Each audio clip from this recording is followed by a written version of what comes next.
घर में अशोक का पेड़ होना अति शुभ माना जाता है।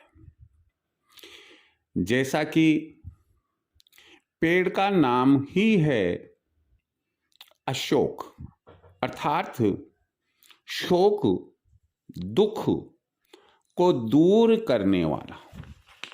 जिस घर में अशोक का पेड़ अर्थात ट्री वृक्ष होता है, उस घर से दुख संकट कोसों दूर होते हैं। पिछले एपिसोड में मैंने एक बात कही थी कि वर्तमान में घरों की साइज छोटी होती चली जा रही है।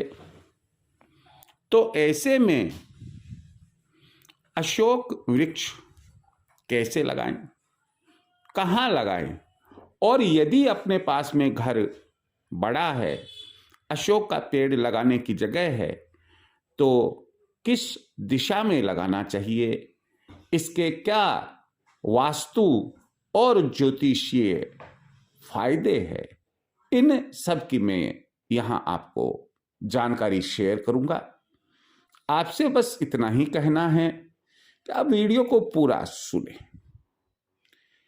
ये जो चीज हम शेयर करते हैं आपके और हमारे सबके लिए ही लाभदायक होती है।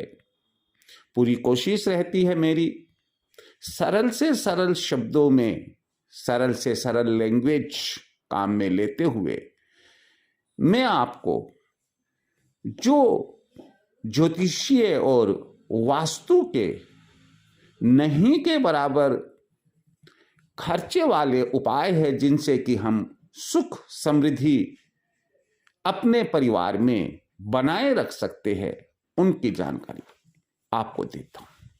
सब्सक्राइब नहीं किया हो, अब सब्सक्राइब कीजिए। आपके कोई विचार हो, आमंत्रित है, आप कमेंट बॉक्स में अवश्य लिखिए। मैं मुख्य विषय पर आता हूं। अशोक का वृक्ष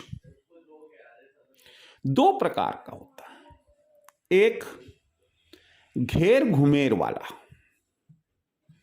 जिसका व्यास डायमीटर अच्छा खासा होता है, लगभग 2 मीटर से 2.5-3 मीटर तक का होता है,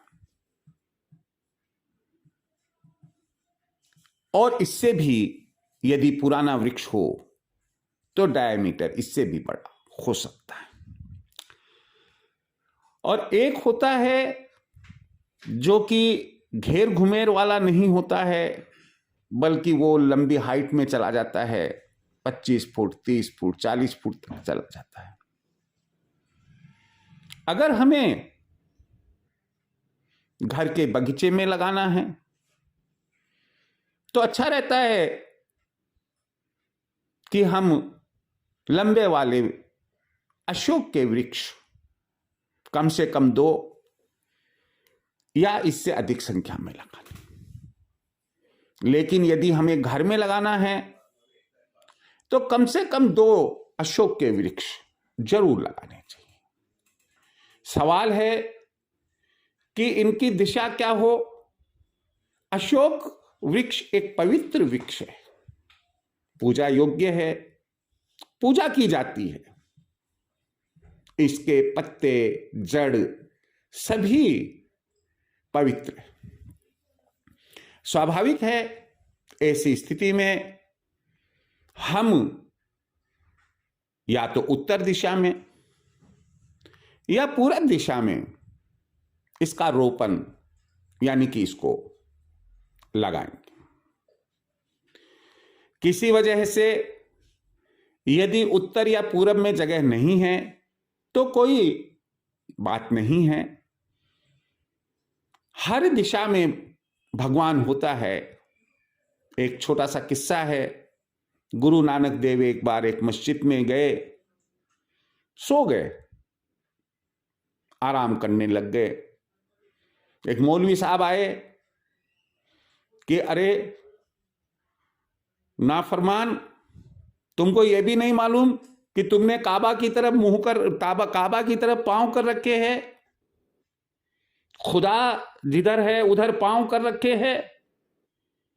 बड़े सहज भाव से, सरल भाव से गुरु नानक देव ने कहा कि भाई मैं अज्ञानी हूं, आपके खुदा कौन सी दिशा में है मुझे ज्ञान नहीं है।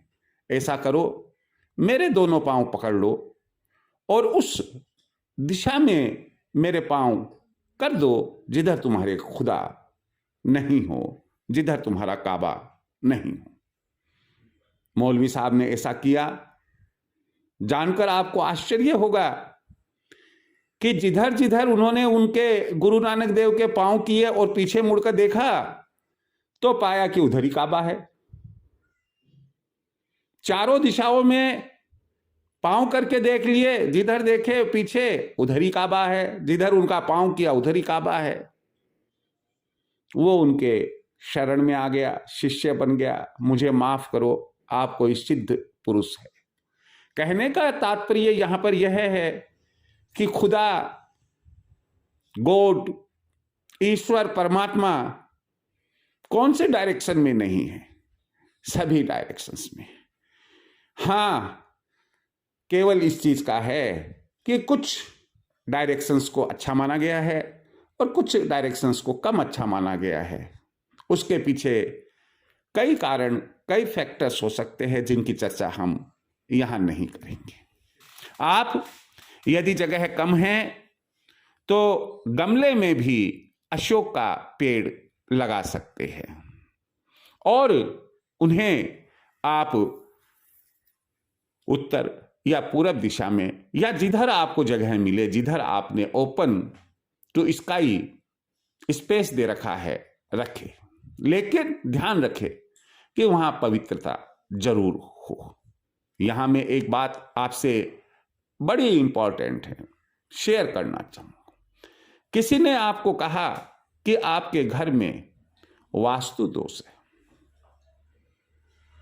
इस वास्तु दोष को जानने के लिए बहुत कोशिश की आपने, आप पकड़ नहीं पाए कि यार कोई तो कहता है किचन में है, कोई कहता है पूजा कक्ष में है, कोई कहता है सीढ़ियों में है, कोई कहता है ब्रह्म स्थान पर है, कोई कुछ कहता है, कोई कुछ कहता है। आखिरकार ये वास्तु दोष मुझे क्यों संकट और परेशानी दे रहा है, क्या करूं मैं? देखिए, बहुत सरल है इसका उपाय। अशोक के पेड़ आप जो आपके घर का मुख्य द्वार है उसके दोनों तरफ बाहर या भीतर लगा दें। मान कर चलिए यदि आपकी श्रद्धा और विश्वास है तो वास्तु दोष आपके घर में यदि है खत्म हो जाएगा, यदि नहीं है तो घर में प्रवेश नहीं कर पाएगा।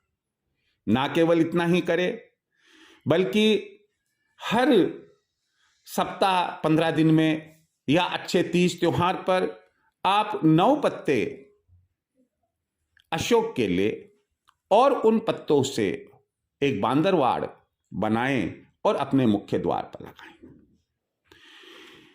ये चीज हमारे वास्तु दोष को दूर करने के लिए हुई। हमें इस बात की भी जानकारी होनी चाहिए कि इसके पत्ते बड़े ही पवित्र माने जाते हैं। क्यों? कि जब हमारे घर में हवन पूजा होती है तो कलश स्थापना होती है। कलश स्थापना में हमें पंडित जी कहते हैं भाई कुछ पत्ते अशोक के चाहिए, तो वो अशोक के पत्ते कलश पर रखे जाते हैं। इसका मतलब वो पवित्र है। अशोक के पत्ते यदि आप सोमवार की सोमवार, एवरी मंडे, आप 3 पत्ते पहले चौघड़िए में, सोमवार को पहला चौघड़िया अमृत का होता है, पहले चौघड़िए में 3 पत्ते तोड़े, उन्हें अच्छे से साफ करें, पूजा कक्ष में ले जाए, धूप बत्ती करे, 1 पत्ता पूजा की ताक में, 1 तिजोरी में और 1 अपने पर्स में रख लें। आप देखिएगा मां लक्ष्मी किस तरह से आप पर प्रसन्न होती है। अगले सोमवार को पहले वाले पत्ते हटाकर बाहर किसी वनस्पति में डाल दे और नए पत्ते पहले वालों के स्थान पर रख दे, और यह क्रम आप जिंदगी में हमेशा ध्यान रखें। मैं मानकर चलता हूं कि करीब करीब हर परिवार में या तो हम खुद शिक्षा प्राप्त कर रहे होते हैं या हमारे बच्चे शिक्षा प्राप्त कर रहे होते हैं, परिवार का कोई अन्य सदस्य शिक्षा प्राप्त कर रहा हो। कुछ बच्चे मानसिक रूप से मंद बुद्धि होते हैं, वो याद करते हैं, लेसन याद नहीं होता है, याद करके जाते हैं, भूल जाते हैं। तो ऐसे में सर्वश्रेष्ठ तरीका है कि यदि घर में आपने अशोक का वृक्ष लगा रखा है, आप उस बच्चे को अशोक के वृक्ष के नीचे बैठाकर और उसे अध्ययन करवाएं। पक्की बात है कि बच्चा जो मंदबुद्धि है वह कुछ ही समय में बुद्धिमान होगा। उसको जो मेमोरी में बातें नहीं रहती थी वो मेमोरी उनकी स्ट्रोंग होने लग जाएगी, लंबे समय तक उसे याद किया हुआ याद रह जाएगा। इसका मतलब यह हुआ कि मानसिक विकास बच्चे का होगा। अशोक का वृक्ष यदि हमने लगा रखा है और हमें मालूम नहीं है कि कौन से ग्रह गोचर हमारे खराब चल रहे हैं, अच्छा रहेगा कि जिस तरह से हम तुलसा जी को सींचते हैं, जिस तरह से हम पीपल को सींचते हैं, उसी तरह से क्यों नहीं हम अशोक के वृक्ष को भी सींचे। इससे भी आपको बहुत बहुत लाभ होगा। तो इस तरह से हमने आपको अशोक का वृक्ष घर में क्यों होना चाहिए जानकारी दी। ईश्वर आपको सुखी बनाए रखे, समृद्धशाली बनाए रखे, धनवान पुत्रवान बनाए रखे, इसी कामना के साथ जय श्री कृष्ण।